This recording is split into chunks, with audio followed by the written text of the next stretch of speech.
Imagine you want to rent a car for a weekend. You pay a fee to use it, right? Now imagine you want to rent somebody else's money to buy a house, start a business, or just simple, get through the month. Well, the rental fee has a name. It's called interest rates. Stay here. I'm gonna tell you all about it.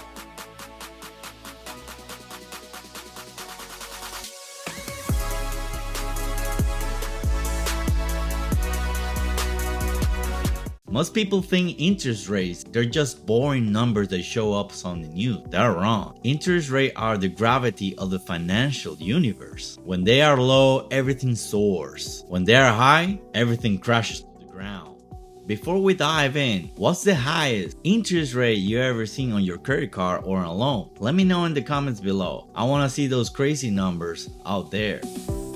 What is the price of money? At its core, an interest rate is the price of time. If I give you $1,000 today, I can't use that money to buy a new laptop or invest it elsewhere. I'm giving you my now for your now to compensate me for that waiting, and for the risk that you might not pay me back, you pay me interest. There are two sides of this coin. For the borrower, it's the cost of bringing the future into the present, buying a house today with tomorrow's earning. For the lender, it is the reward for delaying gravitation. If you're finding this clear so far, hit that like button. It tells the algorithm that financial literacy matters. And if you're new here, subscribe to my channel because we're building a roadmap to your financial freedom. But here is the kicker. Who decides what is the price of money? It is not just your local bank. It is a game to follow the leader, and the leader is the central bank or the Federal Reserve.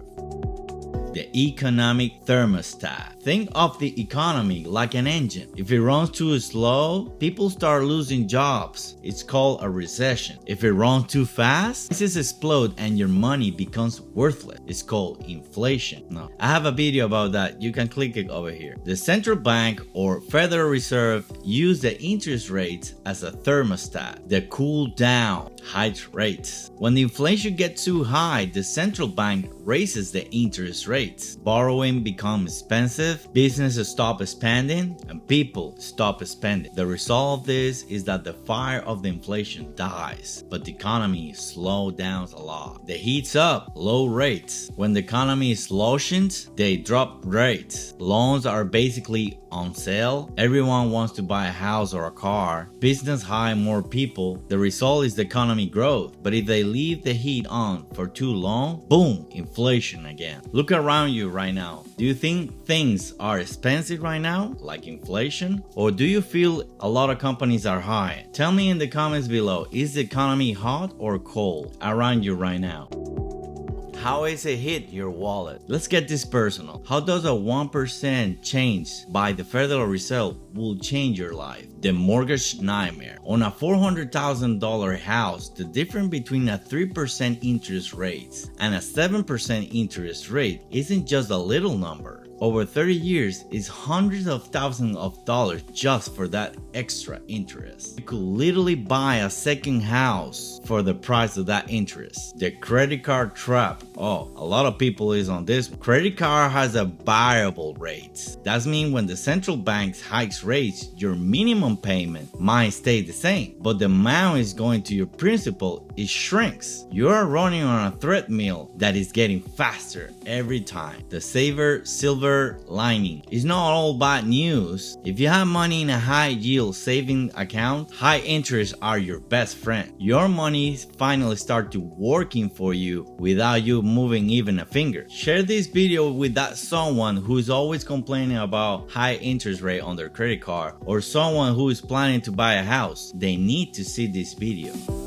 The great connection. So we just established that interest rate just set the price of money. They control how we spend it, how we save it, and how we dream about it. But there's a paradox in here. If interest rates are high, we borrow less money, so we spend less, right? But our entire modern world, our roads, our schools, our bridges, our companies, our governments is built on the foundation of borrowed money. If the price of money goes too high, the foundation inflation cracks. If it goes too slow, we'll build a bubble that eventually will pop. This brings us to a massive realization. The world doesn't run on cash. It runs on the promises of a future cash. Everything we have talked about today, the banks, the interest rates, the central bank, the cost, only exists because of one thing: debt. Interest is just a fee, but debt is the engine. Without that, the modern world will stop turning in 24 hours. But is that a good thing? Or we're just living in a giant house of cards? Click at the video to see the full episode. And remember, if you enjoyed this content, please give me a like, hit the subscribe button, and share this content with someone who is talking about economy, interest rates, and inflation. And remember, money, markets, we're trading the future. See you in the next one.